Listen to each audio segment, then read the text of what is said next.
गहरे जंगलों में छिपा एक प्राचीन मंदिर जिसका अस्तित्व सदियों से रहस्यमय था।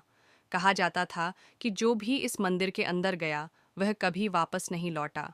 लोग इसे भगवान का श्राप मानते थे, लेकिन विज्ञान को इन बातों पर भरोसा नहीं था।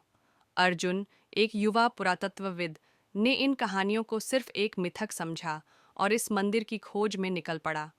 उसने अपने जीवन का अधिकांश समय इतिहास और पुरानी सभ्यताओं के अध्ययन में लगा दिया था, लेकिन वह नहीं जानता था कि यह खोज उसकी जिंदगी बदल देगी। रात के समय अर्जुन जंगल में एक सुनसान रास्ते पर बढ़ रहा था। हल्की बारिश हो रही थी और दूर कहीं से उल्लू की आवाज आ रही थी। अचानक उसके सामने एक विशाल पत्थर की संरचना उभरी। मंदिर। दीवारों पर उकेरे गए शिलालेखों में देवताओं की कहानियां दर्ज थीं। जैसे ही उसने मंदिर में कदम रखा, अंदर एक अजीब सी ठंडक महसूस हुई।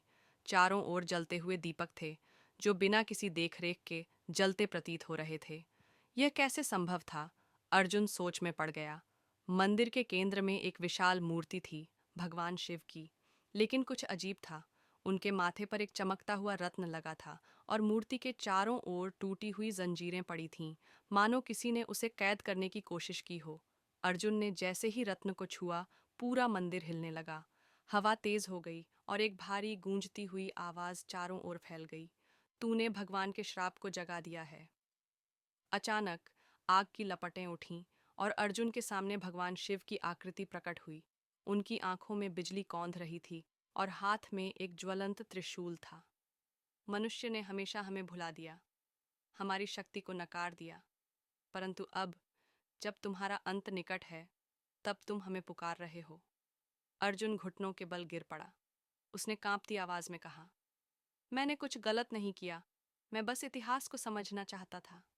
शिव हंसे, लेकिन उनकी हंसी में क्रोध था। इतिहास को समझने के लिए इतिहास बनना पड़ता है। अर्जुन अचानक खुद को हजारों साल पुराने समय में पाता है। वह एक प्राचीन नगर में खड़ा था, जहां लोग देवताओं को पूज रहे थे। वह स्वयं एक पुजारी के रूप में खड़ा था, लेकिन उसे कुछ याद नहीं आ रहा था। तभी एक वृद्ध साधु उसके पास आया और फुसफुसाया, यह तुम्हारा असली जीवन है। तुमने हजारों साल पहले भगवान का अपमान किया था। तुम्हें यह सब याद आ जाएगा। अर्जुन की आंखें फटी की फटी रह गईं। क्या वह सच में इस युग का हिस्सा था? क्या वह खुद ही अपने श्राप का कारण था? एक गहरी आवाज फिर गूंजी, यदि तुम सत्य को स्वीकार कर सकते हो तो वर्तमान में लौटने का मार्ग स्वयं खुल जाएगा। पर यदि तुमने फिर से प्रश्न उठाए तो तुम्हें इसी युग में हमेशा के लिए रहना होगा।